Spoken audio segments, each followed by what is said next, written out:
অনেক দিন প্রায় 1.5 থেকে 2 সপ্তাহ পর আবার একটা ছোট্ট ব্লগ নিয়ে চলে এলাম। মাঝে একটু ব্যস্ত ছিলাম তাই ভিডিও করা হয়নি। আর আজকে সন্ধ্যাবেলা আমরা ঘুরতে যাব নিউ টাউনের সিটি সেন্টার 2-তে। চলুন তাহলে আজকের ব্লগটা ওখান থেকেই শুরু করি। সো হ্যালো এভরিওয়ান, কি অবস্থা সবার? আজকে তোফার পাপা ছুটিতে ছিল তাই ভাবলাম একটু ঘুরতে বেরোই। আর এখন কিন্তু জুলাই মাস চলছে, মানে পুরো বর্ষা, সেই জন্য দূরে কোথাও যাওয়া যাবে না বা খোলা জায়গাতে, সেই জন্য আমরা চুজ করলাম সিসি 2-তে। আজ সকাল থেকে মুষলধারে বৃষ্টি হচ্ছিল, কিন্তু সন্ধ্যাবেলা দেখলাম বৃষ্টি একটু থেমে আছে, তাই তিনজন রেডি হয়ে ঝটপট বেরিয়ে পড়লাম। ওখানে পৌঁছে আমরা প্রথমে বাইকটা পার্কিং এরিয়াতে পার্কিং করে নিই। আর এখানে নিচে বিশাল মাল্টি লেভেল বেসমেন্ট পার্কিং আছে, আর এখানে লিফট আছে, তাই পার্কিং থেকে সোজা মলে ওঠা যায়। আমরা কিন্তু সিঁড়ি বেয়ে ফার্স্ট ফ্লোরে উঠে যাই, কারণ আজকে প্রথমবার আমরা তোফাকে চলন্ত সিঁড়ি বা এসকালেটরের সঙ্গে পরিচয় করাবো। এটা হলো সিসি 2 এর ওপেন প্লাজা। এই জায়গাটা ওপেন এয়ার মলের মতো, দুপাশে পাম ট্রি আর নিচে বসার জায়গা, মানে শপিং এর পর এখানে একটু বসে সময় কাটানো যায়। এরপর আমরা চলে আসি এসকালেটরের সামনে।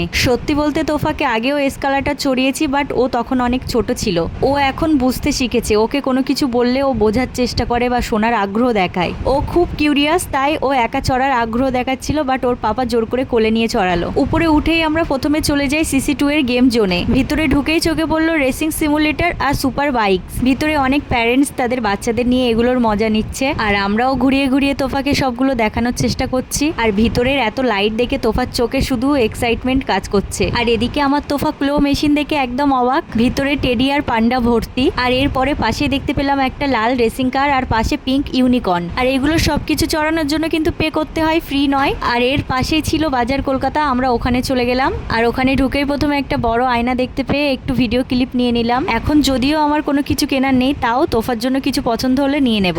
আর রাতের সিসি 2 একদম আলোয় ঝলমল, নিচে দোকান, মানুষের ভিড়, আর উপর থেকে ভিউটা দারুণ লাগছে। চারপাশে পাম গাছ, ব্রাইট দোকান, আর ওপেন করিডর দিয়ে লোকজন যাচ্ছে আসছে। আর এই উডেন ওয়াকওয়েতে বেশ ভিড়, আর আমার তোফা এখান থেকে নিচেটা ভালোভাবে দেখছে। এবার আমরা যে জায়গাতে যাব সেই জায়গাটা হলো পুরো সিসি 2 এর মধ্যে আমার সব থেকে পছন্দের। এখানে আছে ওপেন স্কাই আর রঙিন স্তম্ভ, গাছ, আর চারিদিকে বসার জায়গা আছে। রাতের বেলা এই জায়গাটা খুব সুন্দর লাগে। আর এর ঠিক ভিতরে একটা বক্স ক্রিকেট কোর্ট আছে, আর ভিতরে কেউ ক্রিকেট খেলছে, আর তোফা ওর পাপার কোলে বসে বসে সেটা ভালোভাবে দেখছে। আর এখানেই একটা গাছের নিচে আমি একটু বসে রেস্ট করছিলাম, তোফাকে কোল থেকে নামিয়ে দিয়ে। আর গাছের ভিতরে সব এলইডি লাইট দেওয়া আছে, আর সেগুলোকে তোফা বারবার দেখছে আর হাত দিয়ে ধরার চেষ্টা করছে। মানে ওর দুষ্টুমি শেষ নেই, ও যেখানেই যাক না কেন একদম দুষ্টুমিতে আমাদেরকে পাগল করে দেয়। আর আমার কিন্তু প্রচন্ড খিদেও পেয়ে গেছিল, সেই জন্য আমরা ওখানে টাইম নষ্ট না করে নিচে নেমে আসি। আর নিচে নেমে আমরা রোল খেয়ে নিই। আর এখানে কিন্তু খাবারের জিনিসপত্রের দাম অনেক বেশি, আপনারা চাইলে এখানে কিন্তু খাবার অ্যাভয়েড করে বাইরে বেরিয়ে অনেক দোকানপাট আছে, ওখান থেকে খেতে পারেন।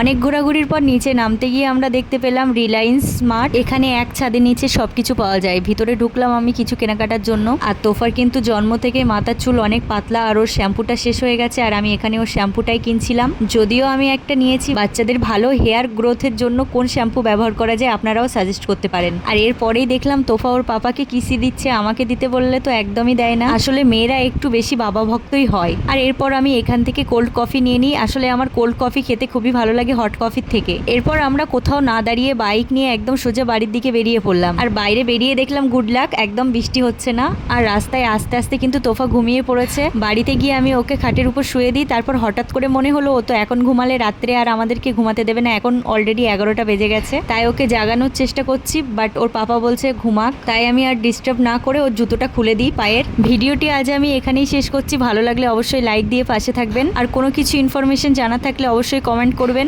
দেখা হচ্ছে নতুন কোনো গল্প নিয়ে, ততক্ষণ ভালো থাকবেন, সুস্থ থাকবেন, টাটা।